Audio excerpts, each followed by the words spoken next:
This is a CBS News special report, President Reagan's news conference. In Washington, I'm Eric Engberg, CBS News. For President Reagan, tonight's meeting with the White House press corps is the first news conference since last August. And it comes at a time when Mr. Reagan's foreign policy is under strong attack as a result of the decision to send weapons to Iran. CBS News has been told that the president is prepared to say tonight that several members of his own administration were opposed to the arms deal. He will say that he overruled that opposition and now takes full responsibility for the decision. Earlier today, the president met with Secretary of State Schultz, who reportedly had considered resigning over the Iranian question. Washington sources now say that Schultz has received presidential assurances he will not be bypassed again on important foreign policy matters. The president is appearing in the White House East Room. Walking toward the podium now, the President of the United States. I have a few words here before I take your questions. Just some brief remarks. 18 months ago, as I said last Thursday, this administration began a secret initiative to the Islamic Republic of Iran. Our purposes were fourfold: to replace a relationship of total hostility with something better, to bring a negotiated end to the Iran-Iraq war, and to bring an end to terrorism, and to effect the release of our hostages. We knew this undertaking involved great risks, especially for our people and for the Iranian officials with whom we dealt. That's why the information was restricted to appropriate cabinet officers and those officials with an absolute need to know. This undertaking was a matter of considerable debate within administration circles. Our policy objectives were never in dispute. There were differences on how best to proceed. The principal issue in contention was whether we should make isolated and limited exceptions to our arms embargo as a signal of our serious intent. Several top advisors opposed the sale of even a modest shipment of defensive weapons and spare parts to Iran. Others felt no progress could be made without this sale. I weighed their views. I considered the risks of failure and the rewards of success, and I decided to proceed, and the responsibility for the decision and the operation is mine and mine alone. As Mr. Lincoln said of another presidential decision, if it turns out right, the criticism will not matter. If it turns out wrong, 10 angels swearing I was right will make no difference. I understand this decision is deeply controversial and that some profoundly disagree with what was done. Even some who support our secret initiative believe it was a mistake to send any weapons to Iran. I understand and I respect those views, but I deeply believe in the correctness of my decision. I was convinced then, and I am convinced now, that while the risks were great, so too was the potential reward. Bringing Iran back into the community of responsible nations, ending its participation in political terror, bringing an end to that terrible war, and bringing our hostages home, these are the causes that justify taking risks. In foreign policy, the presence of risks alone cannot be reason enough not to act. There were risks when we liberated Grenada, when we went into Lebanon, when we aided the Philippines, and when we acted against Libya. So we'll continue our efforts. However, to eliminate the widespread but mistaken perception that we have been exchanging arms for hostages, I have directed that no further sales of arms of any kind be sent to Iran. I have further directed that all information relating to our initiative be provided to the appropriate members of Congress. There may be some questions which, for reasons of national security or to protect the safety of the hostages, I will be unable to answer publicly. But again, all information will be provided to the appropriate members of Congress. And now I'll take your questions. Helen? Mr. President, in the recent past, there was an administration whose byword was, "Watch what we do, not what we say." How would you assess the credibility of your own administration in the light of the prolonged deception of Congress and the public in terms of your secret dealings with Iran, the disinformation, the trading of Sakharov for Danilov? And I'd like to follow up.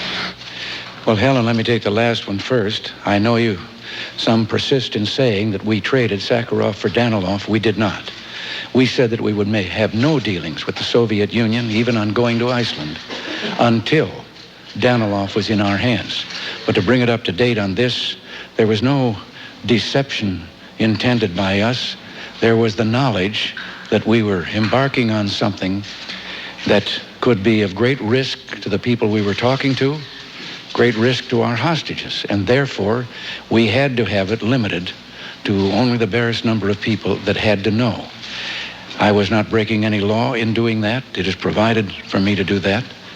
At the same time, I have the right under the law to defer reporting to Congress, to the proper congressional committees on an action, and to defer it until such time as I believe it can safely be done with no risk to others. And that's why I have ordered in this coming week the proper committees will be briefed on this, and there are still some parts of this that we cannot go public with because it will bring to risk and danger people that are held and people that we have been negotiating with. We were not negotiating government to government. We were negotiating with certain individuals within that country. You don't think your credibility has been damaged, and are you prepared now to disavow the finding which may let you make end runs around the Iranian arms embargo? Are you going to tear it up? No, as I say, we are going to observe that embargo, and it's part of the same reason that, as I've said, we were doing this in the first place, and that is to see, among the other issues involved, if we can help bring about peace between those two countries, a peace without victory to either one or defeat, and that will recognize the territorial integrity of both.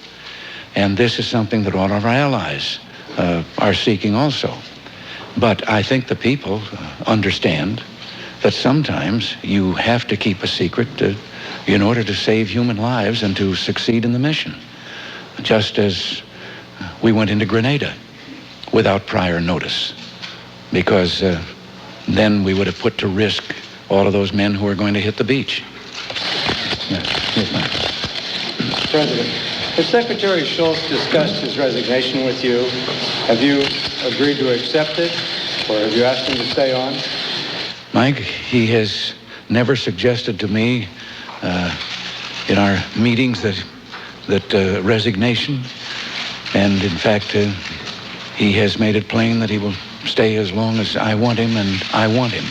So there's never been any discussion there. He knows that I want him to stay, and he has in advance said that he wants to. There's been no talk of resignation.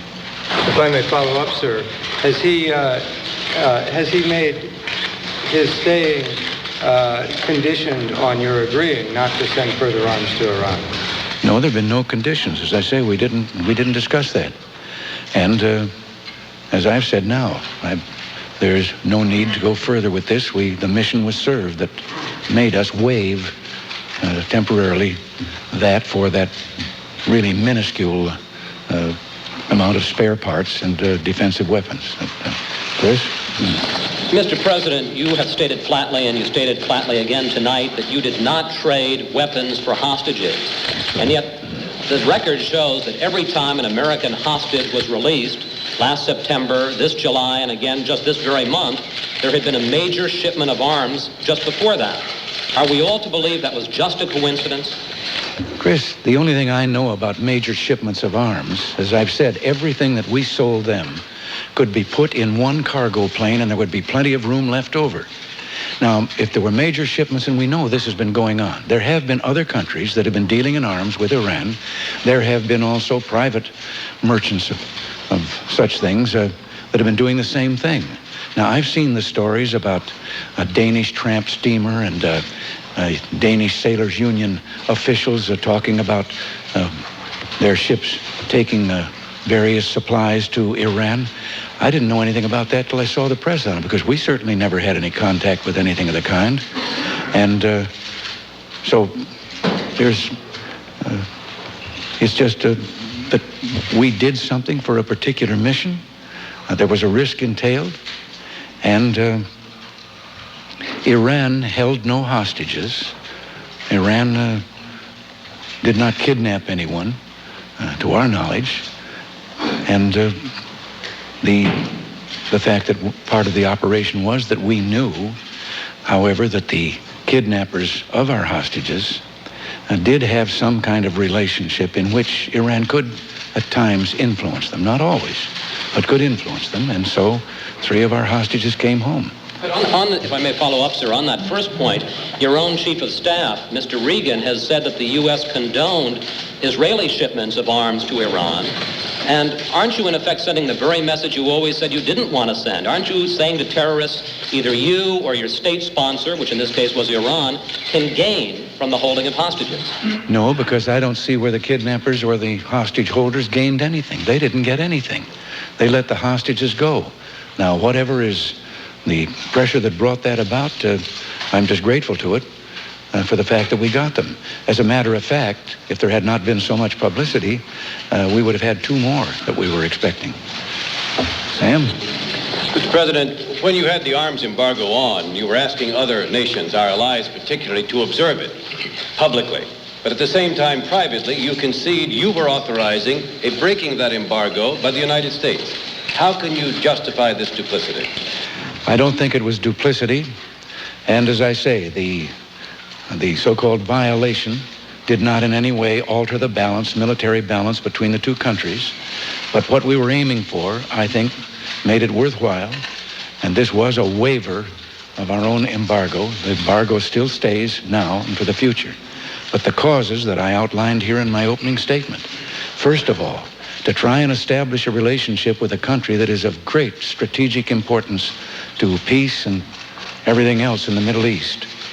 At the same time also to strike a blow against terrorism and to get our hostages back, as we did, and to this particular thing was, we felt, necessary in order to make the contacts that we made and that could lead to better relations with us. And there was a 4th item also, as I pointed out. Sir, if I may, the polls show that a lot of American people just simply don't believe you.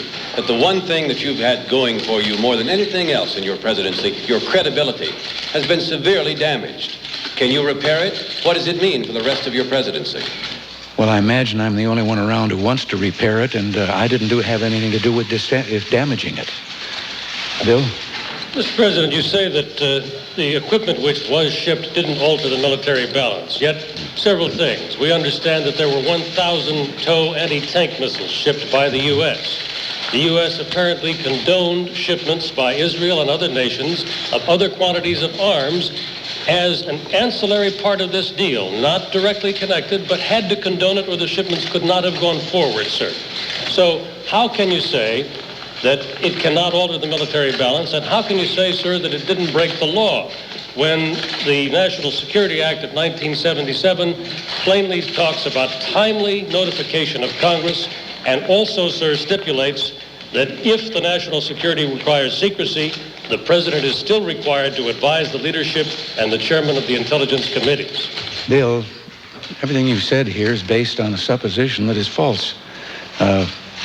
We did not condone and do not condone the shipment of arms from other countries. And as to what was the other point that you made here? The anti-tank missiles, oh, sir. no, about that it didn't, violate the, or that it did violate the law. No, as I've said, the president, believe it or not, does have the power, if in his belief national security can be served, to waive the provisions of that law, as well as to defer the notification of the Congress of this. Isn't it possible that the Iraqis, sir, might think that 1,000 anti-tank missiles was enough to alter the balance of that war? This is a purely defensive weapon. It is a shoulder-carried weapon. And we don't think that in this defensive thing, we didn't add to any offensive power on the part of Iran. We know that Iraq has already announced that they would be willing to settle the conflict, as we've said, with no winners or losers. And that and the other parts happen to be spare parts for an anti-aircraft Hawk battery.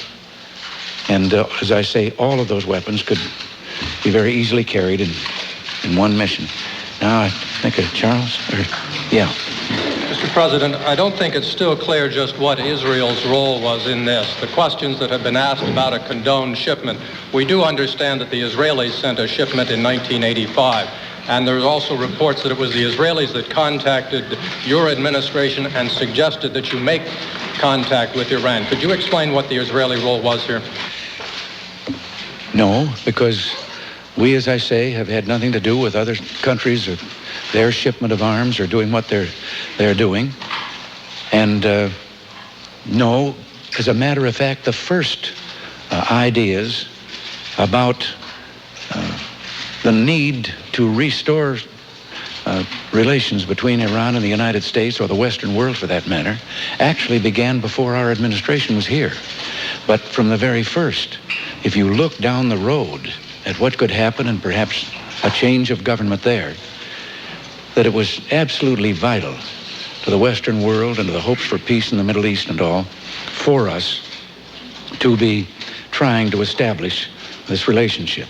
And we worked, started about 18 months ago, really, as we began to find out some individuals that might be possible for us to deal with, and who also were looking at the probability of a further accident. Trudy?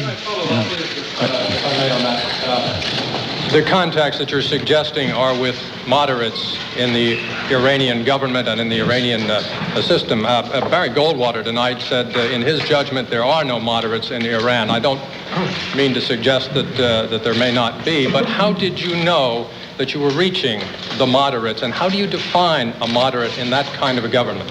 Well, again, you're asking questions that I cannot get into with regard to the answers, but believe me, we had information that led us to believe that there are factions within Iran, and many of them with an eye toward the fact that they think sooner rather than later there is going to be a change in the government there, and there is great dissatisfaction among the people in Iran. Trudy? President, can we turn to U.S.-Soviet relations for a moment, please? I'd be delighted. Your chief arms negotiator, Max Kampelman, said that as a result of your meeting with Mr. Gorbachev in Iceland, that there indeed were substantial results in agreements. But the leadership of the Soviet Union say that there were no results, nothing positive, and the area is widely scattered still.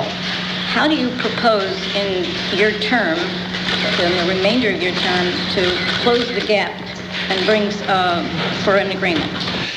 Well, Trudy, the thing is about that situation, they're not widely scattered. All the agreements or the apparent places where we agreed at Reykjavik are on the table now with our arms negotiators in Geneva. And for the first time, there was an agreement reached on the desirability of eliminating all strategic nuclear missiles in a 5-year period, and then dealing with the intermediate range missiles in Germany. And just before the meeting broke up was the first time that it had always been our purpose, and it was our purpose when we went there, to see if these are the destabilizing weapons. These are the weapons that people in their mind can picture someone pushes a button and a lot of places blow up. And we always thought that if we could make a start on those, the destabilizing missiles, and then we could work on to the other nuclear weapons, bombs carried by airplanes, and so forth. And we had gone there with the express purpose of seeing if we could arrive at some kind of a settlement on one or the other of these other two missile types. And it was just before the meeting broke up that for the first time they suggested that they were talking about all weapons, nuclear weapons, not just the others. Well, there was no time for us to discuss then this new force that was in there. But I think Mr. Kampelman was saying right, that I just call to your attention that never in the history of the Soviet Union has a Soviet leader ever publicly proposed eliminating weapons they already have. And this Soviet leader has. He has talked actually of totally eliminating them. And so the only thing I can say to this is I know they're difficult to deal with, but all I can say is they're still at the table in Geneva. And the proposals are still there, so I continue to be optimistic. I just want to follow up. Do you think you're going to see Mr. Gorbachev again during your term, or do you think he's thinking that he'll wait for the next president to negotiate an arms control agreement? Well, I have to believe there's reason for optimism, because he himself suggested the Iceland meeting as a forerunner to the summit that was supposed to take place in the United States. And all I can do is recall that when the Soviets some time ago got up and walked out of the Geneva arms meetings because we were installing the medium range, the Pershings and the cruise missiles in Europe, and they walked out and said, that does it. Well, they came back. What? Do you have a date to meet him again? No, that's what we're waiting for, is for them to give us a date. What? President, going back over your answers tonight about the arms shipments and the numbers over them, are you telling us tonight that the only shipments with which we were involved were the 1 to 2 that followed your January 17th findings, and that whatever your aides have said on background or on the record, there are no other shipments with which the U.S. condoned? That's right. I'm saying nothing but the missiles that we sold. And remember, there are too many people that are saying gave. They bought them. Andrea? Mr. President, to follow up on that, we've been told by the Chief of Staff, Donald Reagan, that this government condoned an Israeli shipment in September of 1985, shortly before the release of hostage Benjamin Weir. That was 4 months before your intelligence finding on January 17th that you say gave you the legal authority not to notify Congress. Can you clear that up?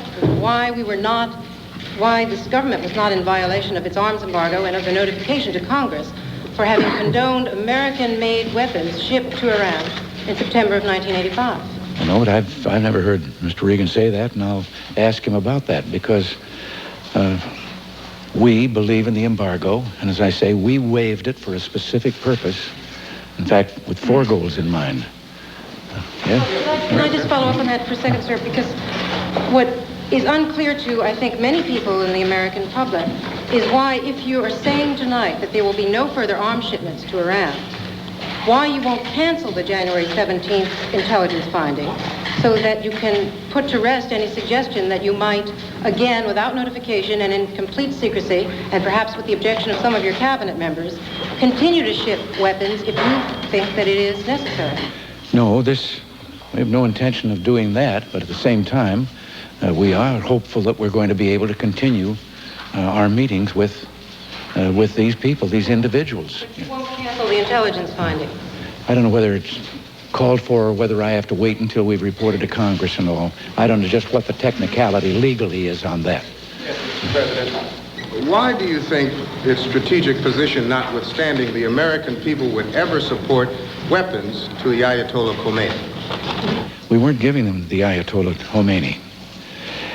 It's a strange situation. As I say, we were dealing with individuals. And we believe that some of those individuals are in government, in positions in government. But it was not a meeting officially of the United States head of state and the Iranian head of state. But these people, we believed, and their closeness to the Iran military was such that this was necessary to let them know, number one, that we were serious and sincere in our effort about good relations, and also that they were dealing with the head of government over here, that this wasn't something coming out of some agency or bureau, that I was behind it. Well, sir, if that's the case, some have asked that if Libya occupied as strategic a position as Iran did, would you then arm Gaddafi and bomb Khomeini?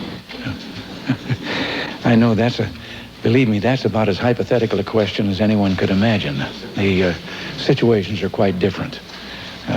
Mr. President, you've said that you were not swapping, or you did not think you were swapping arms for hostages, but did it ever occur to you, or did it never occur to you that certainly the Iranians would see it that way, and that they might take it as an inducement to take more hostages, especially in light of the fact that they've released 3 but taken 3 more? No, to the best of our knowledge, Iran does not own or have authority over the Hezbollah. They cannot order them to do something.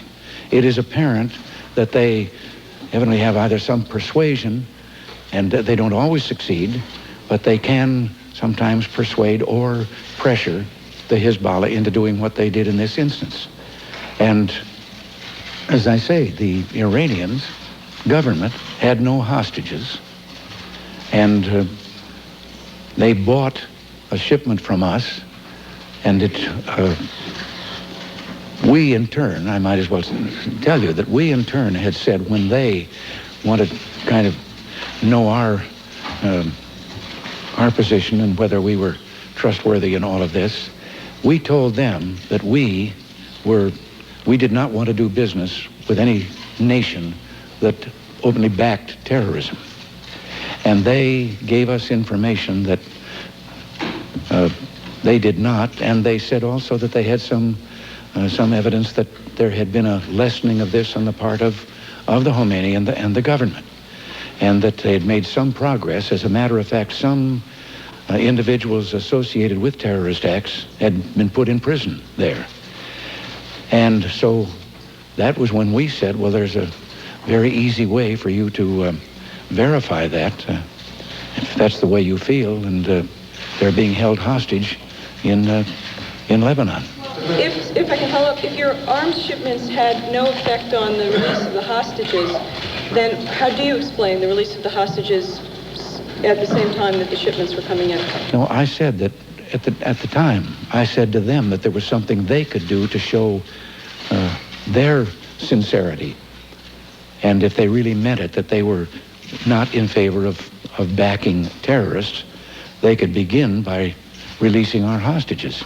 And as a matter of fact, I believe, and have reason to believe, that we would have had all 5 of them by this last weekend had it not been for the attendant confusion that arose here in the reporting. So, on that point, you don't have your red mittens? You said earlier, and you said just now again, that but for the publicity, 2 other hostages would have been returned home by now. As you know, the publicity began in a pro-Syrian magazine in Lebanon.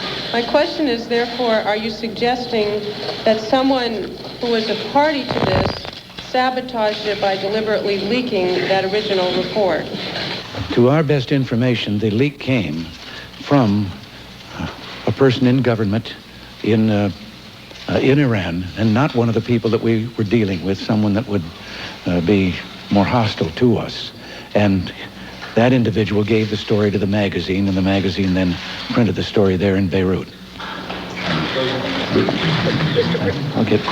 Mr. President, there has been an obvious change in policy towards Iran, from refusing to deal with a terrorist state to even sending weapons as a gesture of goodwill. Would you consider, in the name of the same geopolitical interest that you invoked with Iran, changing your policy towards Nicaragua? No, and I believe that I've answered that question, I think, more than once here, that no, we still hold to our position, and Iran officially is still on our list of nations that have been supporting terrorism. But I'm talking about the people that we were doing business with, and they gave us indication and evidence that that policy was changing. And so, as I said, to give them more prestige and muscle there where they were, we made this sale. Then, Mr. President, would you consider breaking diplomatic relations with Nicaragua to increase the pressure on the Sandinista government? No, we have not thought of that, and we still believe very much in supporting the Contras because we believe in the Contras cause. The Contras have made it plain that all they seek is to be able to put enough pressure on the Sandinista government for that government to negotiate with them and the people of Nicaragua for the kind of government that they all together had promised when they were fighting the revolution against the Somoza dictatorship. And it was the Sandinistas who, as communist groups usually do, simply when the revolution was over, they did everything they could to get rid of their fellow revolutionaries, and they seized power and created a totalitarian communist state. Now, the Sandinista, or the Contras, have never proposed overthrowing the government. They have repeatedly offered and said, we simply want to be able to negotiate and have a chance to have the government installed that we had promised the Organization of American States we were fighting for. So I think we continue to help them, but we believe that there is a value in maintaining relations. It gives us a listening post in Nicaragua. Wait a minute. President, there is a mood in Washington tonight of a president who is very much beleaguered, very much on the defensive. Why don't you seize the offensive by giving your Secretary of State a vote of confidence, declaring that all future covert activities will have his support, and by shaking up the National Security Council in such a way as to satisfy the concerns in Congress that it has been running a paramilitary operation out of the basement of the White House in defiance of the State Department and the Congress. The State Department, or the Secretary of State, was involved. The director of the CIA was involved in what we were doing. And as I said before, there are certain laws in which, for certain actions, I would not have been able to keep them as secret as they were. But these people you've mentioned have been involved, do know what was going on. And I don't see that the action that you've suggested is called for, but what you've disappointed me the most in is suggesting that I sound defensive up here. I've just been trying to answer all your questions as well as I can, and I don't feel that I have anything to defend about at all. With the circumstances the way they were, the decision I made, I still believe was the correct decision, and I believe that we achieved some portion of our goals. Mr. President, do you believe that any of the additional hostages will be released? I have to believe that. And during any of these discussions with your administration, was there ever any hint or suggestion that these weapons might be used to topple the Ayatollah?